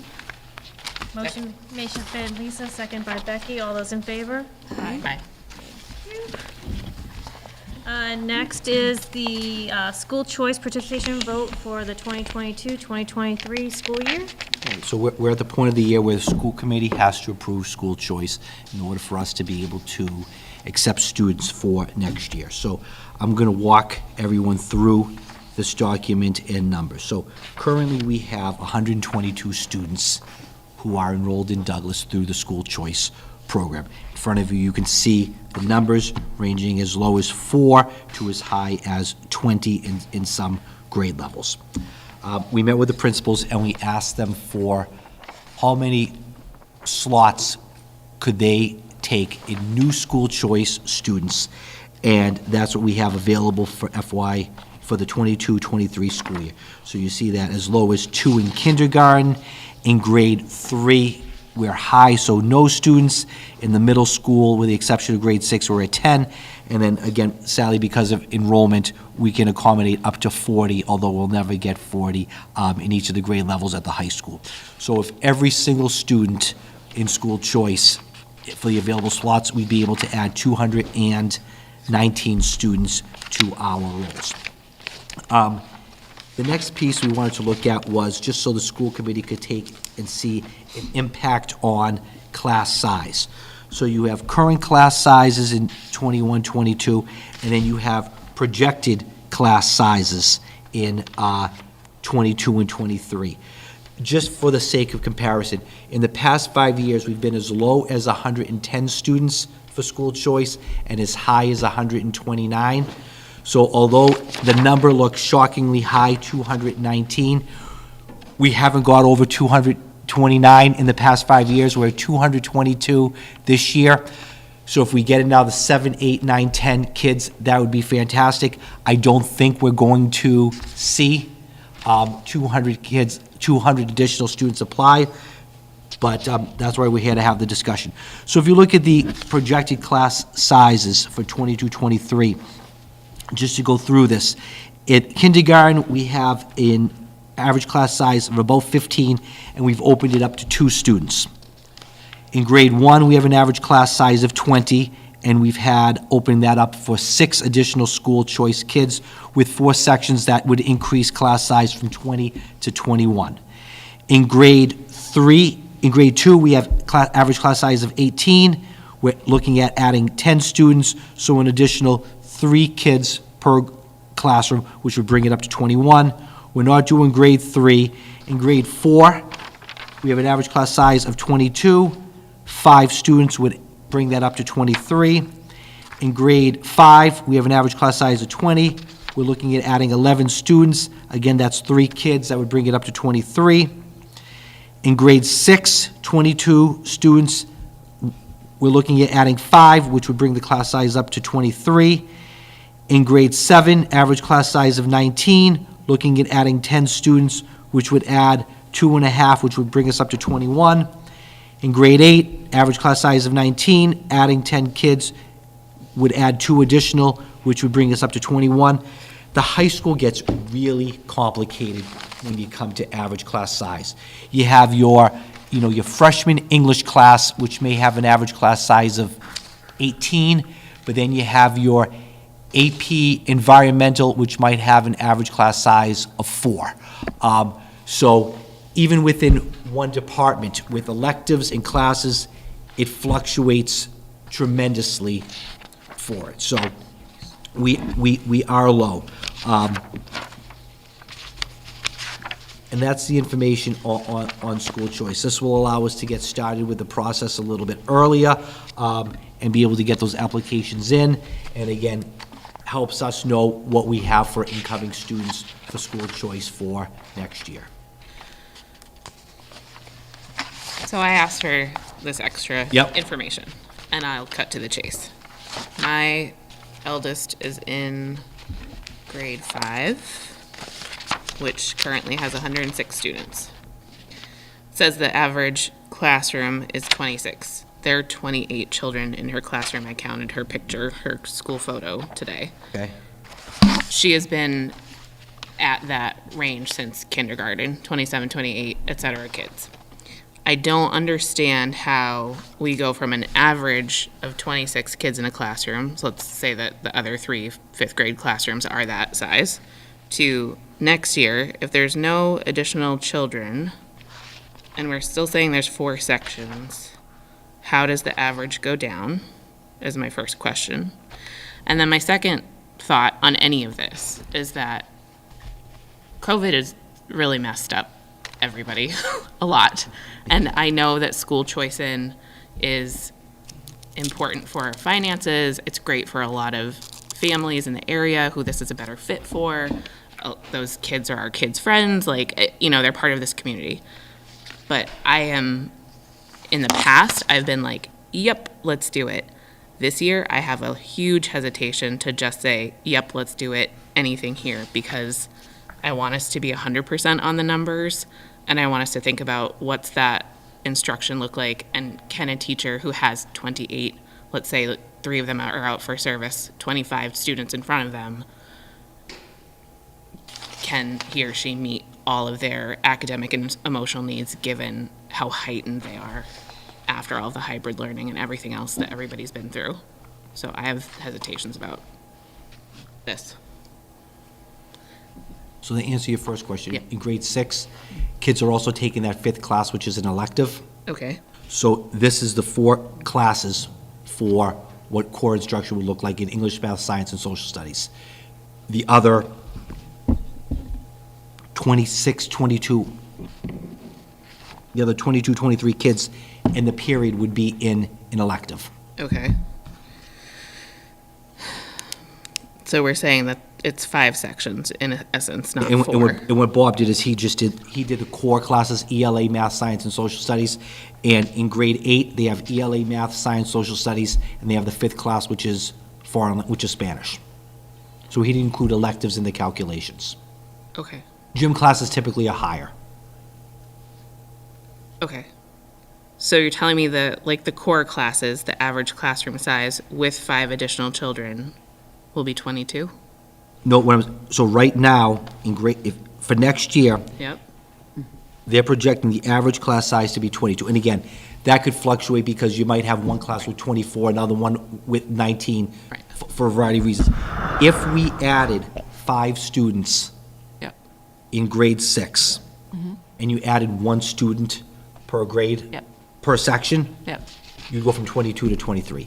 In a perfect world, assuming everything works out, Assuming no one moves into the district. assuming no one moves into the district, Yep. assuming People can move out. and people can move out, assuming everything's perfect.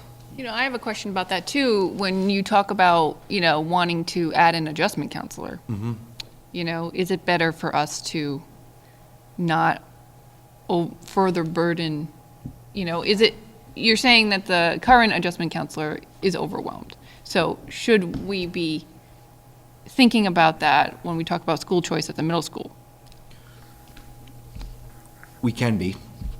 And again, we haven't seen, we've been right there at that 110 to 129 number for the 5 years. We're 122 students now. So assuming everyone who's doing school choice will continue doing school choice. We've seen the numbers go up. I mean, Lisa, you've been here forever. Cordy, you see it go up. Thanks. 4, 5, 6 kids here or there. We've never seen this numbers. What I asked the principals to share was if we were going to cap it high, what would the number be? And this is what they gave us. We can go down from there. Again, I would be shocked if we stayed with the 122 students and we had 219 additional students apply. When does school choice have to be closed by? Like, I know we have to approve it, but when do we have to make a decision about when we're going to stop? So what we did this year, so school choice can stay open forever. Okay. What we did this year, for a variety of reasons, is I think we capped it in K through 8, October 1, and 9 through 12 in November 1. So principals came in at the start of the school year, they presented their numbers, their average class sizes. Yeah. We looked at it, so we kept K to 8, and I might be off, it might have been K to 5, but we kept our elementaries open through September, and then our middle and high school open through the end of October, and then we closed school choice. That's the decision we've made this year. In other years, you might have kept it open throughout the entire school year. Do we see a lot of change between the start of the school year and October, November when we close it? Is there a lot of fluctuation that happens there, or is it mostly decided by then? There isn't a lot. There isn't a lot that happens. Yeah. If you're having school choice kids come in March, there's usually a reason why they're leaving District A to come to District B in March. So it is nice to close it in September, October, but I don't recall if we had tremendous influx of kids in September, October. We might have had a couple. So here are my thoughts, if I may. Without having the adjustment counselor, it's removed from the budget. I think that we should hold on the middle school, increasing those numbers. Yep. Until, just because you need that. Yeah. I think. It gives us room for improving this current situation. In middle school right now, I know all the schools are suffering, but the social emotional needs of our kids, I think we have to put first. And where we're at right now, I don't want it to be a tipping point. And just to echo Becky's sentiments, we've heard it, we see it. I have a middle schooler there too. I will have one next year. So I think, when is the rock dead date where we need to approve something, or do we approve it but hold for the middle school? So we could do it, this would be my suggestion. We can approve the committee can approve school choice, and we can start receiving applications. In 2 weeks, 4 weeks, 6 weeks, we can come back and revisit what the numbers are in each of the grade levels, and then what would happen would be, I'll pick a grade. Let's say in grade 4, there's currently 5 additional students. If you approved 5 and 3 additional students applied, we would be there. If we approved 8, then it would go to a lottery and you would pull randomly 5 of the 8 students. If 8 students applied and we capped it at 5, it would be a lottery for the 5 slots. So we can wait. We can approve school choice so we can start receiving the applications. But you don't have to submit approval to anybody at this point. We don't have to submit approval And to then we can make anyone. decisions. I mean, I think my 2 cents is So that. we could push it out. I think opening the high school, Definitely. like, I think the high school's fine, because we see the drop-off, like, you can look at all the papers, we see the drop-off. I think the high school is fine. I look at, again, if it's 5 students, and again, like, yes, we don't know what's gonna happen, some people can leave, but if things stayed the way they were, and 5 students came in for 6th grade, 10 for 7th, 10th for 8th, that's 25 additional middle school bodies in that one building. Like, that's a lot.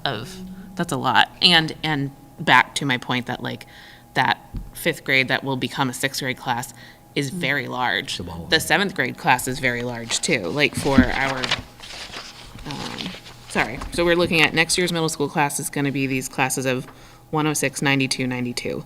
Like, those are, I know that's not big, but, like, those are some of our bigger classes, you know? So, yeah, it makes me, and even the kindergartners at 101 moving, like, that's, sorry, not the kindergartners, the 2nd graders, that's a lot of bodies in the building. So opening up 1st grade makes some sense to me because that's so small, 70, flip side, my other kid's in that grade, in the 70 class, she's got we've got, like, one school picture that's, like, a mob, and one where it's, like, they're all floating heads away from each other. So I get that, but I think opening the high school now makes sense, and then maybe doing what you're saying, like, allowing school choice to be open, but we revisit the numbers. So the vote is to allow for school choice. So that would allow people to apply for school choice. We don't have to accept anyone. We can come back. We have one meeting in, what month is it? We have one meeting in April, and then we have 2 in May. We can revisit this at the early May school committee meeting, where we could actually set a number. So school committee approves accepting, we vote on accepting people? Yes. Okay. And if we accept, we also are reconfirming all of the existing school choice students. Correct. So by accepting school choice and approving it, these existing 122 would be allowed to continue. Correct. Which isn't a bad thing. Like, they're already in the count. They're already part of the district. They're already grandfathered in the. Right. They're grandfathered, I'm sorry. Once they're here, they're here. Yes. Once they're The here, 122, once they're We here, don't they're even here. have I'm to. sorry. Okay. I just want to say something, because we could talk about this subject for a long time, but because I know that BBT is a phenomenal school, and I'm not knocking Douglas, but you see the drop-off, and so we want to encourage people to come to Douglas. You have a tough housing market right now. You have people that are choosing to go to private schools, people wanting to get out of the public schools, and I just feel like encouraging people to want to be in Douglas, like our grade enrollment of 80, 70, that's a very low number compared to what it used to be. And I just feel like if we get more people to want to try out Douglas and be committed to Douglas, they're probably less likely, I'm guessing, I'm not saying this statistically, they may not want to go to BBT versus the people that are actually in Douglas, they want out of Douglas, they want to go to BBT versus maybe some of the kids at school choice in. This may be where they want to stay. Not saying that factually, I'm just saying, I'm thinking that could be a possibility, and I'd rather encourage people to come here because this is all we have. We don't have these people, we get more money by them coming in here versus the kids that are here. That's the other part that you have to look at too. So I kind of disagree with what's being said. I think if we had really high grade enrollments and we had the tough teacher situation that we had years ago with class sizes where you had 30 people and there was nothing we could do, but 16 is like, that's a really reasonable size. And 28 is not. The 28's a little challenging when they're younger. At a school that we're dealing with social emotional and also, our nursing supports, not to mention, so. Right, so I'm just offering the other view because that, I feel a little bit differently, but I mean, I recognize all those as issues too, but I'd rather encourage people to come to Douglas because I know all the people that have come here, the ones that are like coming in from outside the towns, they're very committed to coming here. They drive their kids every single day for like 15, 20, 30 minutes. It's amazing.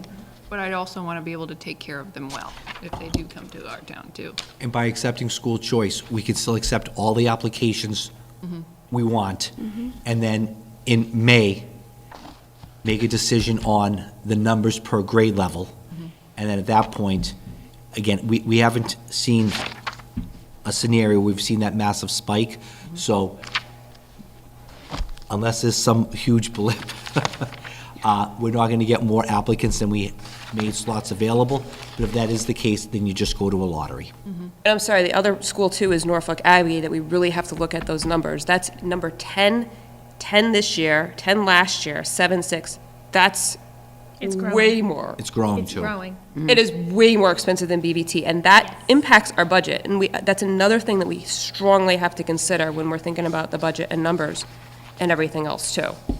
Because that's huge. Just my opinion. So I'd be looking for a motion from someone for us to go out and do the call to do school choice participation in the 2022-2023 school year. Make a motion to approve the school choice participation for the 2022-2023 school year. Motion made by Lisa, second by Second. Becky. All those in favor? Aye. Aye. Thank you. All right, the next thing is the EFDA charge and collection of payment for school meals policy, the second reading. Do we have it? I don't see it in my packet. I didn't see it in mine either. Isn't, Courtney or Paul, do you have possibly the EFDA check? I do not have a copy of it here. We'll have to table it for the next. Okay, we'll table Unless I that. had it from March, You have it? I do have last, right in front of me, I'm so tired, I couldn't even see it, yeah. From last week, from last meeting. Yep.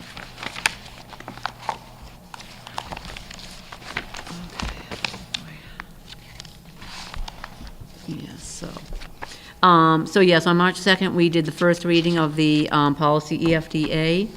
And as we discussed at the last meeting, this is the recent, Massachusetts legislature recently enacted the anti-lunch shaming law under Chapter 62 of the Acts of 2021. It contained a number of provisions that prohibit school districts from doing certain things due to an outstanding lunch debt. So we did amend our current policy with those changes. It only applies to the regular lunch program, lunch and breakfast. It does not apply to the à la carte items. So, under one purpose and policy, we removed the verbiage at the end to encourage parent and guardian to assume responsibility of meal payments. And then we crossed off, and to promote self-responsibility of student, we took that out. We did take out under administration, under free and reduced students, we did take out free lunch status students will not be allowed to have a negative account balance. Free lunch status allows a student to receive a free meal every day, which we do. And again, about serving, if you have a negative balance or maximum dollar equivalent to 2 reduced price meals. We had an account cap, and we had this, the sun butter sandwich. All of that had to be removed. All of that had to be removed. The entire section, all other students, we moved that entire section. Balances owed, we removed all the sections having to do with students. In other words, participating in any fee-based program had to be removed, graduation, exercise, or receipt of diploma was removed, and delay in issuance of report cards, transfer cards, class assignments, that was removed. And also under payments, we removed the section there about receiving the cheese sandwich or the sun butter and jelly sandwich. Took that all out. And, alternative would be charged as students' lunch. We took that out. And at the I think the last change that was made, we took out the sentence that seniors must pay all outstanding balances before receiving their cap and gown. So basically what the anti-shaming language does, it removes the student responsibility aspect, because it really is truly, as we all know, the parent's responsibility to make payment, and so that way the student wasn't paying a price in one way or another. So that's all been updated pursuant to the legislation. Any questions? Okay, next one is the JLCCB life-threatening allergy policy statement, second reading. Certainly. So just to recap, we recognize that students with life-threatening allergies require reasonable accommodations. We're going to do this in compliance with state and federal guidelines, basically using the document that Desi provided us called Managing Life-Threatening Food Allergies in Schools. As the statement says, although we cannot guarantee an allergy-free environment, that is our goal to strive for. We're going to try to minimize the risk to our students with life-threatening allergies. We're going to use the guidelines established in the policy, and we're going to do trainings for personnel, and we're going to make sure that we follow individual care plans to make sure that kids have the ability to safely be in school, access the curriculum, and be with their peers. So just a statement of what our beliefs are. Any questions? Okay. Moving on to the school business and operations managers report. Unfortunately, I don't have any transfers or reclassifications. I've been concentrating so much on the budget, but I think I'm going to wait. There are some things that I will be updating you on some changes that we're seeing with regard to the changes in the world, but I think I'll wait and we'll have that discussion when we're talking about budget. Okay. Thank Okay. you so much, Courtney. Any topics not anticipated? So we are going to have to enter into an executive session this evening to discuss strategy with respect to collective bargaining or litigation if an open meeting may have been detrimental effect on the bargaining or litigation position of the government body, and to conduct collective bargaining to review the contract language and propose revision strategies for a successful completion of the agreement between the Douglas School and the Superintendents of School, Douglas School Committee and the Superintendents of School contract, as well as to discuss the strategy with respect to potential litigation if an open meeting may have a detrimental effect on potential litigation position of the government body. The school committee will not be coming back into public session, and we will adjourn from executive session. I'd be looking for a roll call vote to adjourn at, I believe it's 8:55. Correct. Becky Charniak, aye. Lisa Brown, aye. Monique Salvis, aye. Julie Mulder, aye. Heather Moore and I. Thank you all. Good night, everyone. What else do you need, Courtney? Almost set.